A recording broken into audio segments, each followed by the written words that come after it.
അതല്ലേലും അങ്ങനെയാ, നമ്മളെങ്ങോട്ടെങ്കിലും പോകാനിരിക്കുന്ന സമയത്തായിരിക്കും ഈ പനിയുടെ വരവ്. ഞങ്ങൾ നാളെ നാട്ടിൽ പോകാനിരിക്കുമായിരുന്നു. ആവി പിടിച്ച് കഴിയുമ്പം കുറച്ച് നേരം എൻ്റെ തല നേരെ നിൽക്കും.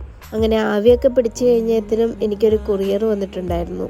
ഇത് ഞാൻ ഒരുപാട് ആഗ്രഹിച്ചതായിരുന്നു. പക്ഷെ ഞാൻ ഇച്ചായനോട് ചോദിച്ചിട്ടൊന്നും ഇല്ലായിരുന്നു. എങ്ങനെയോ എൻ്റെ മനസ്സറിഞ്ഞ് ഇച്ചായൻ ഇത് മേടിച്ചു തന്നു. പിന്നെ ഇതിൻ്റെ ലിങ്ക് വേണ്ടവർ കമൻറ്റ് ചെയ്താൽ മതി, ഞാൻ അയച്ചു തരാം കേട്ടോ. പിന്നെ ഒട്ടും താമസിച്ചില്ല, നാളെ പോകാനുള്ള ബാഗൊക്കെ പാക്ക് ചെയ്യാൻ. ഞാൻ കഴിഞ്ഞ ദിവസം തന്നെ എൻ്റെ ഷാമ്പുവും കണ്ടീഷണറും ഒക്കെ കൊണ്ടുപോകാനുള്ള കുപ്പി മേടിച്ചിട്ടുണ്ടായിരുന്നു. അതുകൊണ്ട് അതിലേക്കെല്ലാം എടുത്തു വെച്ചു. കൊണ്ടുപോകാനുള്ള കുറേ തുണികളൊക്കെ തേക്കാനുണ്ടായിരുന്നു. പിന്നെ അടുത്ത ക്ഷീണം വരുന്നതിന് മുമ്പ് ഞാൻ വേഗം തന്നെ അതെല്ലാം തേച്ചു. ഞാനാണെങ്കിൽ മിക്കുവിന് തല കെട്ടാൻ വേണ്ടിയിട്ട് ബുഷും ക്ലിപ്പും ഒക്കെ മേടിച്ചിട്ടുണ്ടായിരുന്നു. അതൊന്നും പക്ഷെ അവൾ തലയിൽ വെക്കുകയില്ല. അവൾ ഉറങ്ങിക്കഴിഞ്ഞപ്പോഴാണ് ഞാൻ ഇതെല്ലാം എടുത്ത് വെച്ചത്, അല്ലെങ്കിൽ അവൾ അതെല്ലാം നശിപ്പിക്കും. അങ്ങനെ ബാഗ് പാക്കിംഗ് ഒക്കെ കഴിഞ്ഞു. ഇനിയിപ്പം പോകാൻ നേരത്ത് കാണാം.